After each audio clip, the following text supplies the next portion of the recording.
4 kids. And his oldest is in university.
Good morning. In some branches of the big family tree of the Christian Church, the season of Advent begins the first Sunday after the feast of St. Martin, which is November 11th. This year at Harrow United, we are joining those distant cousins in the Christian faith family in celebrating 6 weeks of Advent. And this will give us a little more time to enjoy our favorite Christmas music and traditions.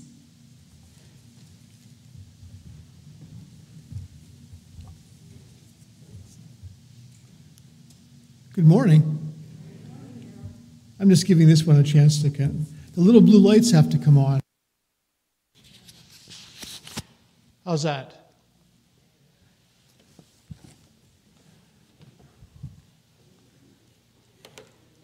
I brought one from home.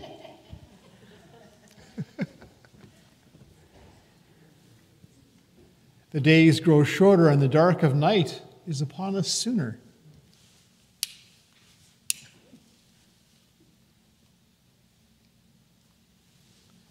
Our eyes are drawn to the light, even a little flame like this one. The words and actions of Jesus point us toward God, the source of light.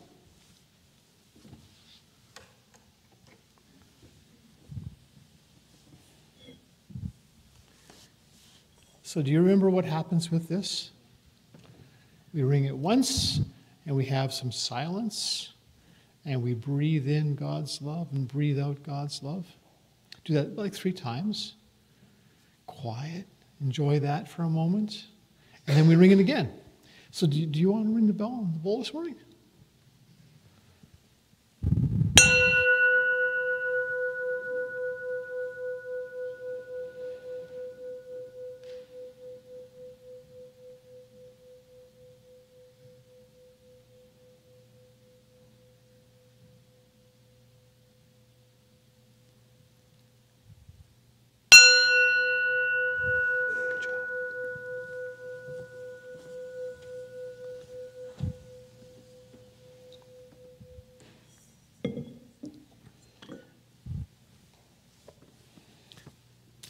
Where I grew up in Thunder Bay, I didn't know so much about this when I was a kid, but right next to Thunder Bay is the Fort William First Nation.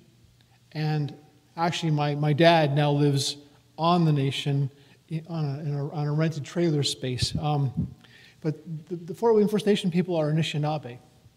And in Anishinaabe culture, the progress of the year is marked not by 12 months, but by 13 moons. And what we think of November and December kind of covers over actually 3 of those moons, and they have other names. They're not November and December. We're at the end of freezing moon, when the leaves turn color and they fall off the trees, and lots of creatures in the forest hunker down for the long winter. The 12th moon of creation is the little spirit moon, which they talk about as being a time of healing. And in that culture, they look to receive both vision of spirits and good health, so they can walk the red road with the purest of intentions. And they share that positive energy with family and friends for the good of everybody. The 13th moon is the blue moon, or big spirit moon, and it's a time for purifying and for healing of all creation. And during that time, people are meant to listen, to receive instructions on the healing powers of the universe, and to turn our own visions of that into truth. The land on which we gather is honored by the wampum treaties, agreements between the Anishinaabe, Haudenosaunee, Lenni, Lenape, and allied nations to share and care for the resources all around the Great Lakes. We acknowledge the presence of the Three Fires Confederacy, Ojibwe, Odawa, Potawatomi, and Huron-Wendat peoples, and our neighbors, the Caldwell First Nation. We share history and seek a better future with First Nations and Inuit and Métis people. You gonna make some noise? I'd like to. Yeah. Hey, Andy, how's it going? And Ginny? Okay, I got my two girls here. All right. So, what did we say today was? Do you remember? The first Sunday of Advent. Good. Do you know what Advent is? No. Who can tell us what Advent is? Yes. It's like the 30 days till, or 25 days till Christmas. We're getting ready for Christmas. So Christmas is coming, right? So there's some signs that go with this. So Advent, I looked it up, and the sign language for Advent is you have your hands out like this, and you pull it to you. Coming. Like you say to someone, come on, let's go. So this is Advent, coming. Okay. Now, what is coming is Christmas, right? So this is how you do the letter C, just like if you're looking at it and you're printing the letter C. So Christmas, this is how I remember it. You do this, and it's I think of it putting up the Christmas tree. So this is the sign for Christmas. Yeah. Okay, so we got Advent time, Christmas time is coming. Okay, now, if you remember, we have an Advent wreath. Do you remember making that Advent wreath that we've done before? Yeah. Yeah. And what do we have on the Advent wreath? Do you know? Candle. Candles, that's right. Do you remember how many we usually have? No. 4. 4, that's right. So, and we always talk, each one stands for something, right? So we won't worry about what those things are. So today we're doing what's called a piggyback song. Have you ever had a piggyback? Yeah. Have you had a piggyback ride? Or you told me your brother likes to piggyback on you, right? Yeah, so that means the words are not the words that you might know with the song, but you might know the tune. Mr. Larry, can you play the tune for us?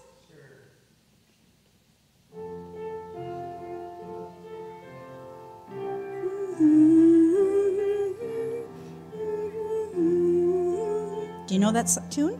Does it sound like something you've heard before? No? Do you know that tune? Skip to my Lou. Okay. So it goes like this. The words here, it goes like this. Advent time, now we start our Advent time. And then it says, Christmas Day will soon be here. Okay? Let's try it. Everybody ready? Advent time, now we start our Advent time. Advent time, Christmas Day will soon be here. Our next verse is light a candle. So when you light a candle, here's the candle, the flickering, right? Reverend Darrell lit that one, and we have the flickering of the candle, okay? And then it talks about love and joy. So joy is like this. You're taking all that happiness in here, and you're throwing it out there. Love and joy, okay? And fun for all the girls and boys. So you're patting them on the head. Do you hate it when people pat you on the head? Oh, you're so cute. So pat the ones in front of you, okay? Okay, Larry.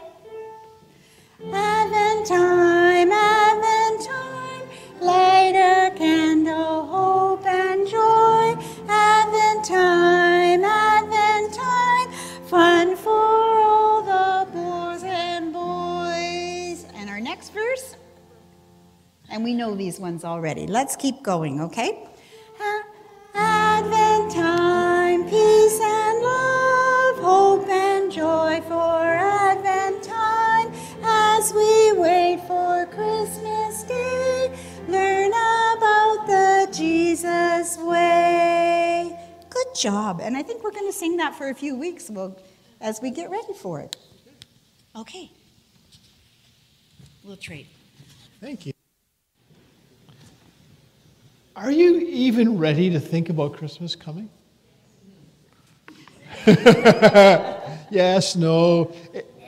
Well, with that little bit of snow that happened yesterday, and the cold in the air, I started to realize Christmas really isn't that far away. And as Larry mentioned, we're starting the season of Advent, which is the getting ready for Christmas time, 2 weeks early. So we're having 6 weeks of Advent this year. And There are churches in the world, in different places, where that's normal, where they always have 6 weeks of Advent. So the people who've been saying, Darryl, what are you doing? We're just seeing what some of our cousins do and stretching the season out a bit. But it's confusing because our Advent wreath, which Jillian didn't put up because it only has room for 4 candles, and we don't have 6 candles to do Advent. So figuring out how to decorate the church 2 weeks early. So what got decided was every week they're going to add a little bit more. So Advent, Christmas will kind of sneak in on us. So take a look around. Is there anything Christmassy that's been put up already? What do you see? Flowers are Christmassy. Do you see anything else? Right there. The TV. No. What do you see? What do you see? The thing above the TV. Right there. Where are you looking? Go in. Are you looking at the nativity scene? Are you looking here? Yeah. So that's the nativity scene, and all, the whole gang has showed up. Do you know all the characters in there? Well, I was wondering if I move my special paintbrush pointer over the characters, and when you tell me to stop, we'll pull one out and talk about that character.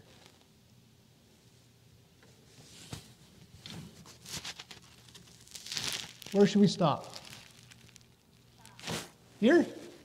Okay. Let's see who we got. Okay, this is Fred. Fred runs a corner store, and he's from Cottam. Do you think? Did you just random name them? I just made it up, yeah.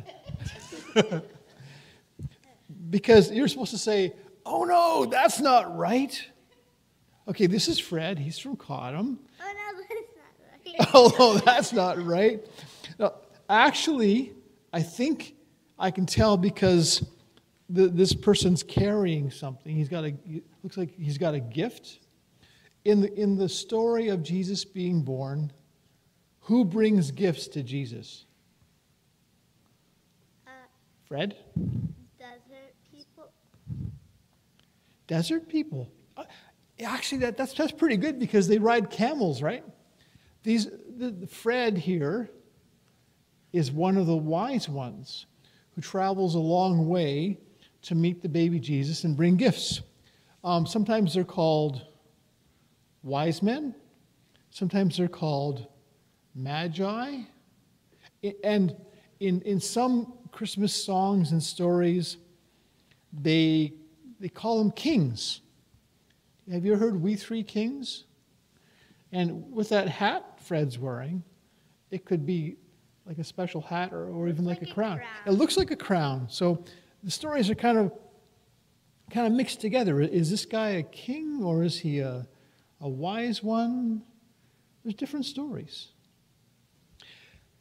Over the next few weeks, we're going to spend a little more time with those stories about Jesus being born. And there's lots of different stories. And I'm maybe even going to tell you some stories about Jesus you've never heard before and about him being born. Should I put Fred back? Yeah. Yeah. People are just staring at him. Yeah, do you think he's starting to feel uncomfortable? Yeah. Yeah. Okay. So while I put Fred back, do you want to go to Sunday school? Because I think Teacher Patricia is ready for you.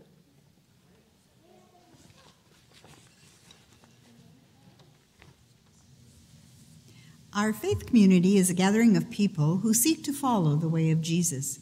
The work of this church depends upon the faithful generosity of those who give of their time, their work, their creativity, and their money.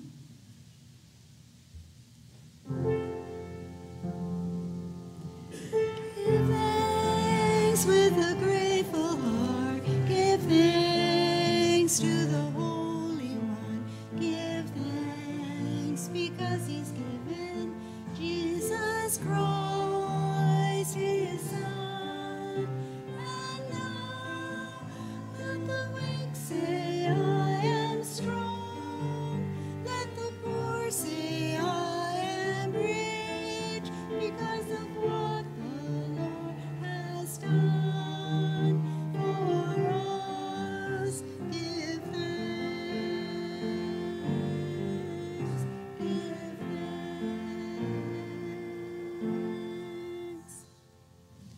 Let us take a moment now to prayerfully dedicate all the offerings. Let's repeat the offertory prayer together. Dear generous God, you bless us and provide what we really need. We might wish for more, but most of us have just enough. We are blessed to be able to share what we have for the good of others. We give thanks and ask you to accept the offerings we make as followers of the way of Jesus. Amen.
Wait for skies of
Living God, your mercies are new every morning, and your wisdom emerges with each new day. Help us listen to new revelations coming from unexpected places and persons. Help us to read Scripture as a living document whose meaning speaks to the present as well as the past. Amen. Mark was the earliest of the 4 Gospels presented in the New Testament, dated from around 70 years after the time of Jesus. Scholars see hints that it may have been written in Rome for a mostly non-Jewish audience by a disciple of Peter, who was largely unfamiliar with the territory in which Jesus lived. Here is a reading from the Gospel of Mark, chapter 1, verse 1 to 18, and it's taken from the Message. The good news of Jesus Christ, the Message, begins here, following to the letter the scroll of the prophet Isaiah. Watch closely. I'm sending my preacher ahead of you. He'll make the road smooth for you. Thunder in the desert. Prepare for God's arrival. Make the road smooth and straight. John the Baptist appeared in the wild, preaching a baptism of life change that leads to forgiveness of sins. People thronged to him from Judea and Jerusalem, and as they confessed their sins, were baptized him in the Jordan River into a changed life. John wore a camel hair habit tied at the waist with a leather belt. He ate locusts and wild field honey. As he preached, he said, "The real action comes next. The star in this drama, to whom I'm a mere stagehand, will change your life. I'm baptizing you here in the river, turning your old life in for a kingdom life. His baptism, a holy baptism by the Holy Spirit, will change you from the inside out." At this time, Jesus came from Nazareth in Galilee and was baptized by John in the Jordan. The moment he came out of the water, he saw the sky split open, and God's Spirit, looking like a dove, came down on him. Along with the Spirit, a voice, "You are my Son, chosen and marked by my love, pride of my life." At once the same Spirit pushed Jesus out into the wild. For 40 wilderness days and nights he was tested by Satan. Wild animals were his companions, and angels took care of him. After Jesus was arrested, Jesus went to Galilee preaching the message of God. Time's up. God's kingdom is here. Change your life and believe the message. Passing along the beach of Lake Galilee, he saw Simon and his brother Andrew net fishing. Fishing was their regular work. Jesus said to them, "Come with me. I'll make a new kind of fisherman out of you. I'll show you how to catch men and women instead of perch and bass." They didn't ask questions. They dropped their nets and they followed. The next reading is a non-canonical text, meaning it was not accepted as official scripture, and it dates from the 114 to 170 years after the time of Jesus. It contains some story elements found in Matthew and Luke, and many that are not. It presents Mary's birth being an answer to fervent prayer and devotion, and she sees herself seen as a special gift from God. In this account, Mary was taken to live at the temple from her birth and did not leave the temple until the age of 12, where there were fears that she would begin her menstrual cycle, which would defile the holy place. The section we are about to hear was written from Joseph's point of view, and it's from the infancy gospel of James, chapter 19, verses 1 to 17, and this is the Shelley Matthews translation. "I saw a woman coming down the mountain, and she said to me, 'Man, where are you going?' And I said, 'I am seeking a Hebrew midwife.' Replying, she said to me, 'Are you from Israel?' And I said to her, 'Yes.' And she said, 'And who is giving birth in the cave?' And I said, 'The one who has pledged to be married to me.' And she said to me, 'She's not your wife?' And I said, 'She is Mary, the one who was raised in the temple. I won her by lot to be my wife. She is not yet my wife, but has a fetus from the Holy Spirit.' And the midwife said, 'Really?' And Joseph said, "Come and see." So the midwife went with him, and they stood near the cave, and a dark cloud was hovering over the cave.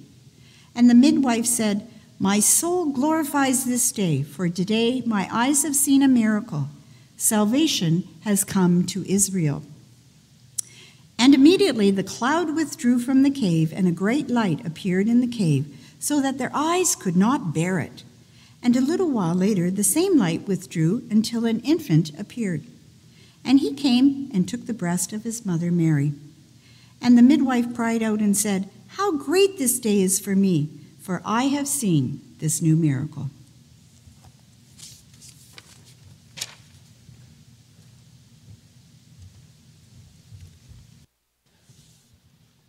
Thank you, Larry. So yesterday, actually, it was before or after Edith's funeral. Larry says, "I have a question for you. How do you say it?" I knew what word it was going to be. It's not a typical word, right? The word was canonical. And canonical comes from the word canon. And in this case, canon means, canon comes from a Greek word that means ruler or measure. So the canonical books in the Bible are the ones that were measured and found to be worthy of keeping in the Bible. Did I say it right? Sure.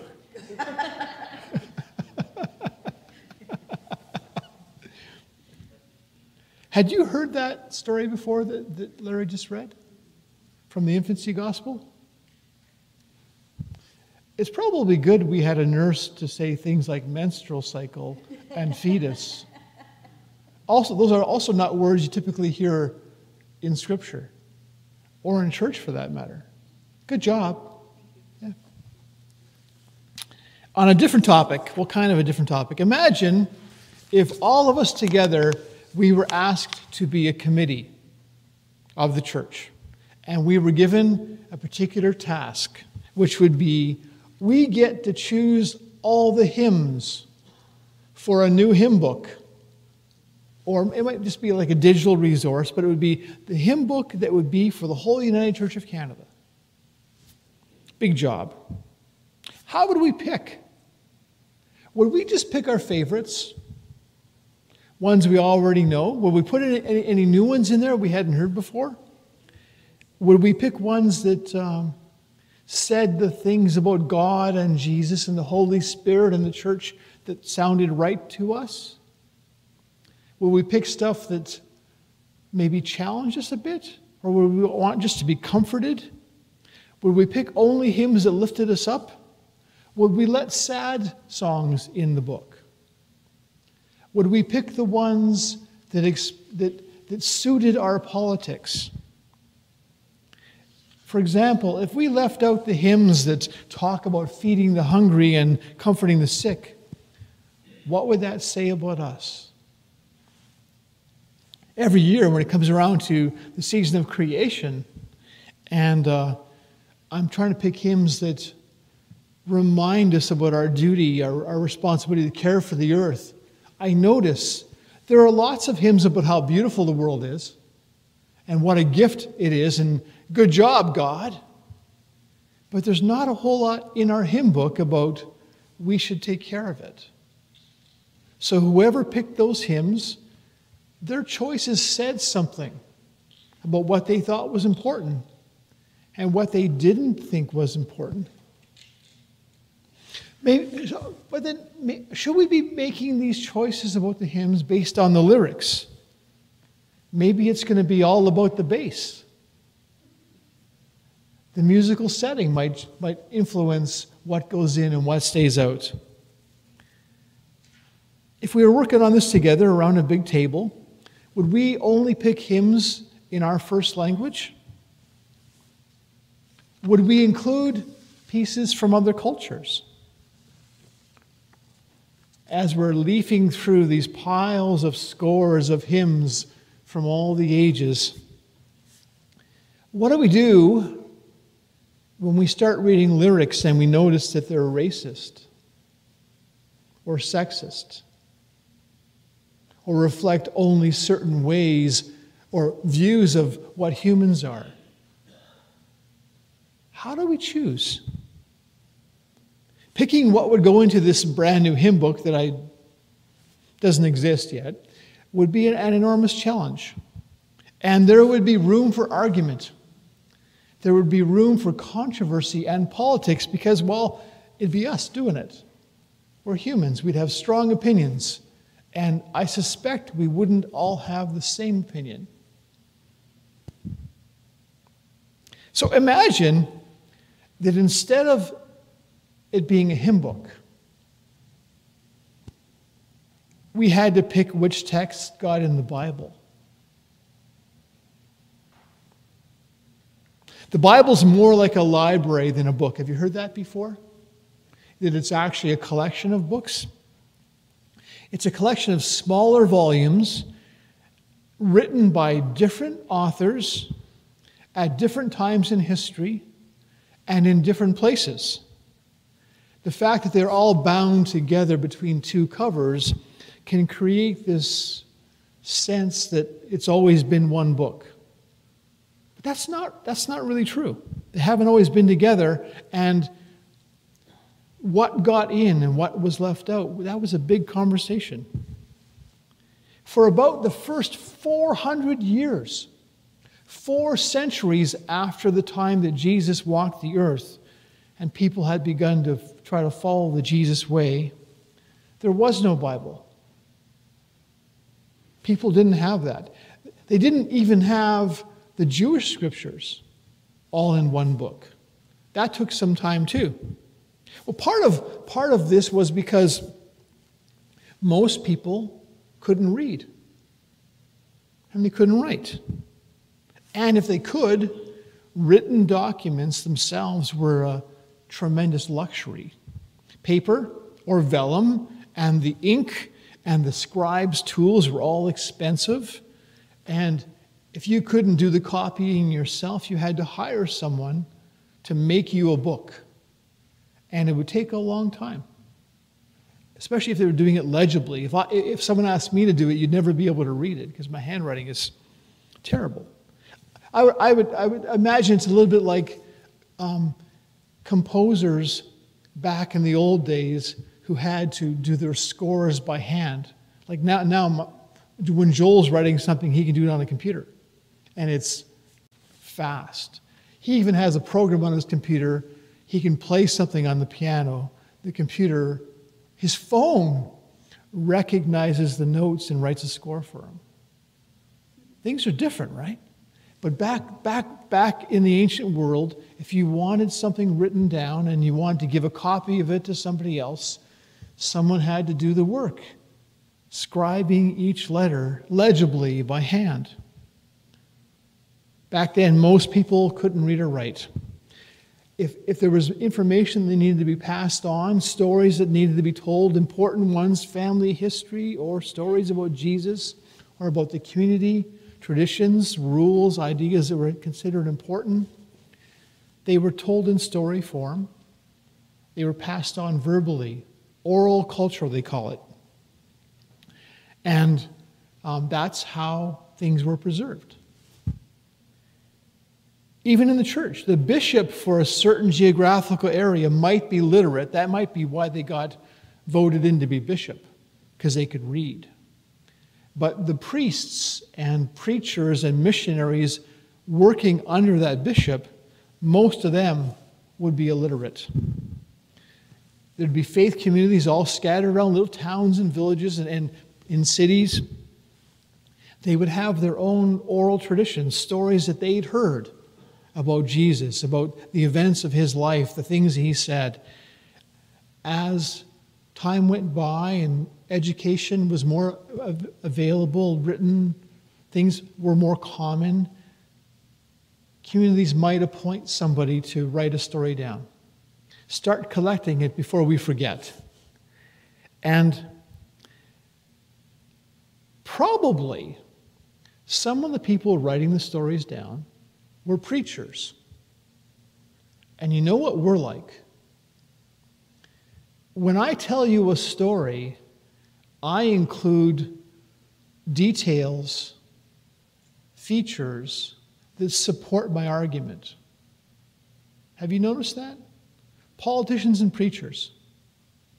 we include the stuff that supports what we want you to think, or the argument we want to make. So if preachers were writing down these stories, they would shape the stories to present a picture the way they wanted to. Here's an example.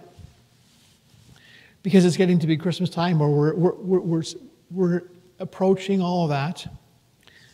The guys up there, the cast of characters around the stable. In Matthew's story about Jesus being born, the baby and the parents have visitors. Who are the visitors? Fred from Cottam, yeah. Yeah, Fred from Cottam and his buddies, the desert people. It's the wise ones, right? The court astrologers who come from far distant lands to seek out the one they heard about who was going to be born as a king. Now, Matthew, scholars believe, by clues they find in the text of Matthew's gospel, that Matthew was writing to mostly a non-Jewish audience. So it was important probably for Matthew to say to people who weren't Jews, this story's for you too. So the astrologers are from distant lands, and they're not Jewish. If I was the preacher telling that story, those would be details I would include to make those points. It's also interesting that in Matthew's story, the visitors bring those gifts. What are the gifts? Frankincense and gold and myrrh, which are all really expensive in that time. Well, they're probably expensive in our time too. So these were rich and powerful people who come to Jesus, newly born, and bow down before Jesus. It suited Matthew's thinking, his theology, to show kings and royalty bowing down to Jesus. Because Matthew was preaching to a non-Jewish culture, and he probably had rich people starting to be attracted to the little congregations. So that was a message, right? This is for you too. Doesn't matter whether you're Jewish, doesn't matter whether you're rich, you still need to bow down. Now, but in Luke,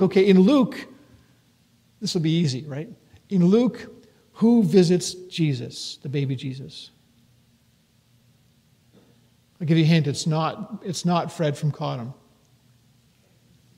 The shepherds. And what do we know about shepherds? They're smelly. Yeah, they stink.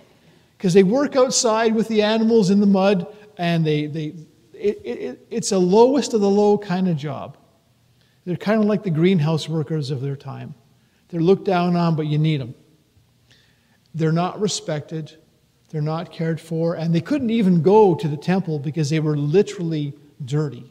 And they would be ritually unclean. Scholars think that Luke was writing for Jewish people. He was writing for people who knew the Jewish laws. So what is he saying when the first people who come to visit baby Jesus are stinky shepherds? Maybe he's saying that this is the Jesus for the common people. This is hope for all of us. You don't have to be rich to get into heaven. You don't have to be powerful to be important in God's eyes. The lowliest of the low can come see Jesus. So that's just a little example of what details would be included depending on what story you wanted to tell, depending on what point you want to make. Now, I'm glad that we have both Matthew and Luke in the New Testament. It's good to have different perspectives, different ways of telling the story. But thinking about that makes me wonder about what else didn't get included. What other stories about Jesus, even about the birth of Jesus, would it be interesting to hear? So that somewhat clinical story that Larry had to read this morning about from the infancy gospel of Thomas has details about Mary and about Joseph and about Mary's parents and about how Joseph met Mary that aren't in the Gospels. Did you pick up that part about how Joseph got Mary as his wife, chosen by Lot? Yeah. And the story, if you read the whole infancy gospel, Mary from birth is raised in the temple. She's not allowed to go outside because Mary has to be pure. When you had to read the word fetus, that would make you uncomfortable because you have a nursing background. The inclusion of that word, or that term, saying that Joseph's saying, Mary, who's not my wife, has a fetus in her from the Holy Spirit. Does that make you wonder? What that inclusion reminds scholars of is that in the ancient world, their understanding of human reproduction was really different. They thought, and there's no other way to talk about this, they thought that the woman's job was to be the field, the dirt, and that the seed, literally the seed, came from the man. And that everything the growing child was complete in the seed. And that came from the man. There wasn't a little bit from the woman, a little bit from the man coming together. It was just the man provided what would become the child. So the fetus coming from the Holy Spirit, that's a way of saying no human male had anything to do with this. Which is, we're used to that in the Jesus story, right? But that added dimension that in a normal, so-called normal pregnancy, the woman's job is just to be the plowed field. And the man provides the seed that will grow into the person. Have you heard that before? Yeah. Knowing that about their view of biology, human biology, casts a different light on what we understand the virgin birth to mean. That's a whole different story. We also heard this long reading from the beginning of Mark's Gospel. Have you ever wondered how come there's no story about Jesus being born in Mark or in John? That we only get two stories in Matthew and Luke, and they're not the same. But why is there no story in John? Well, in a couple of weeks, I'm going to show you the story about Jesus being born in John. It's basically one line. And this morning, I want to talk about the story of well, if we were reading comic books, you ever read comic books? And every comic book hero, Spider-Man, Superman, Batman, all of them have what's called an origin story. It tells you how the hero got their powers, where they came from, what's their mission. Well, each of the Gospels that we have, Matthew, Mark, Luke, and John, actually do have an origin story. And in Matthew and Luke, they happen to be birth stories. In Mark, it's a little different. And we heard it. In Mark, the origin story doesn't start with a little baby. It actually starts with John saying, someone's coming. Someone's coming. And I'm not worthy compared to him. I'm just coming to let you know he's coming. After me comes one more powerful than I, the straps of whose sandals I'm not worthy to stoop down and untie. I baptize you with water, but he's going to baptize you with the Holy Spirit. Jesus appears. He's quickly baptized by John, and there's a voice from heaven that says, "You are my son, whom I love. With you I am well pleased." And that line about Jesus being the son is the closest thing we have in Mark to a birth story. The acknowledgement that Jesus came from somewhere, from someone. Mark leaps on from that to say, at once the Spirit took him out into the wilderness. And Jesus was in the wilderness 40 days tempted by Satan, and he was with wild animals, and angels attended him. And that's the only time you get in Mark anything like a stable with animals or anything like angels. Little hints, kind of getting at the same story elements, but used in very different ways. Mark leaps again quickly. Jesus goes from being in the desert to the beginning of his public life and recruiting disciples, and that's when things start to happen. So why didn't Mark tell a baby Jesus story? That's a trick question because we don't know. But we can make some guesses about it. And one possibility is that the community where Mark was writing from didn't have one. They'd never heard a story about Jesus being born. All the stories they heard started from him being about 30 years old, being an adult, being this tremendous preacher and prophet person, and gathering a crew around him who will be his disciples. And that kind of makes sense too, because he didn't really do anything until he was 30. So it's not like there'd be a crew following him around, a bunch of scribes ready with their pens and rolls of vellum saying, oh yeah, and then he said, and then he did this, and his mom's like, why would anyone be following Jesus around before he did anything? He emerges as a public figure. That's when he gets interesting. That's when people say, oh, we need to listen to him. We should remember what he said. And they may wonder where he came from, but they don't know. So maybe Mark didn't have that story, so he tells you the story that he has. He wants it to be a wondrous story, an exciting story, but maybe he just didn't have the details. Another possibility is he didn't think it was needed. He didn't think the nativity was the most interesting part of Jesus' life.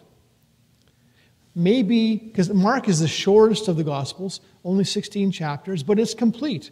It kind of covers all you need to hear if you want to know about Jesus. Maybe the writer of Mark said, oh, we don't need that part.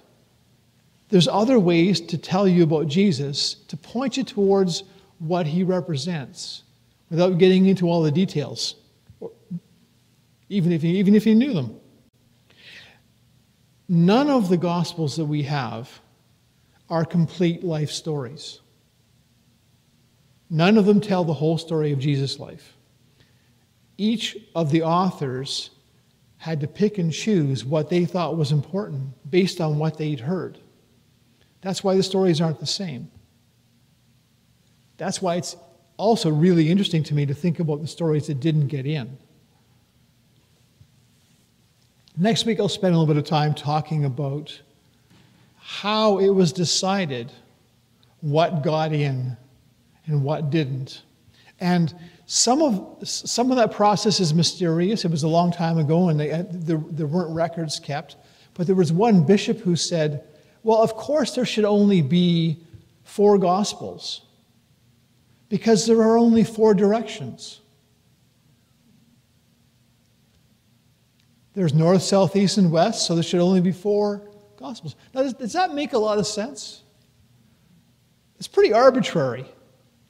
And it hints at the choices being made about what got in and what didn't get in. And were very human, very arbitrary choices. Well, we'll go back to Mark. Maybe Mark didn't think we needed the whole story about Bethlehem and Magi and shepherds and all that stuff. Maybe he thought it was enough to say, there's this guy, and we knew he was coming, and he was a big deal, and the Spirit was with him. The voice from heaven said he was God's Son, right here in the flesh. Watch what happens next. Amen.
seated.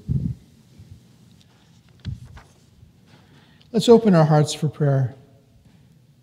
Creator God, we thank you that you order the changing of the seasons. Thank you for the great upheaval that is fall. Billions of trees dropping every leaf. Birds heaving themselves across oceans to warmer continents.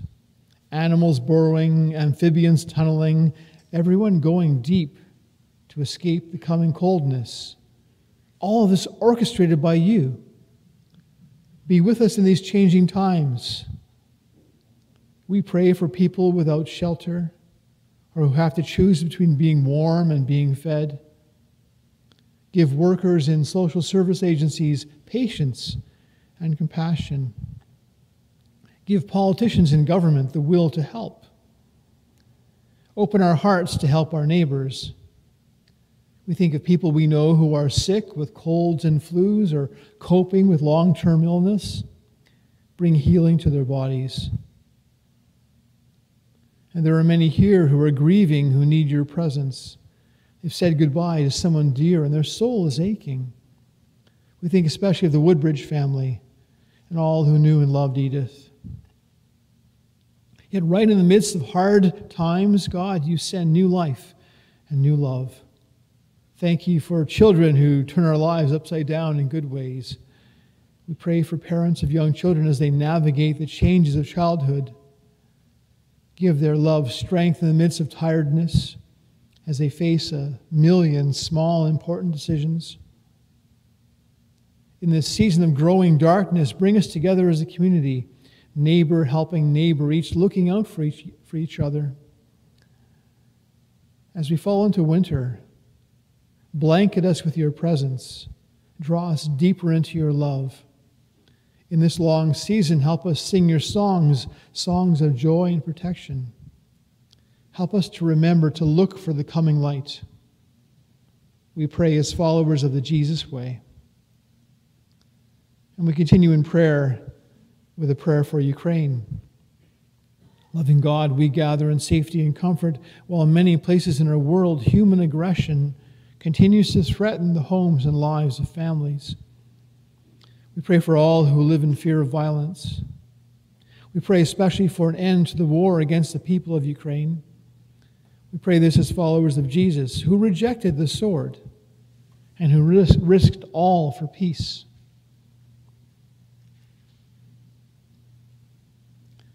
Let's continue with the Lord's Prayer. Our Father, who art in heaven, hallowed be thy name. Thy kingdom come, thy will be done on earth as it is in heaven. Give us this day our daily bread, and forgive us our trespasses, as we forgive those who trespass against us. And lead us not into temptation, but deliver us from evil. For thine is the kingdom, the power, and the glory, forever and ever. Amen. Our hymn is All Earth is Waiting.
and forward into this new week, trusting in the love of God to guide and support you.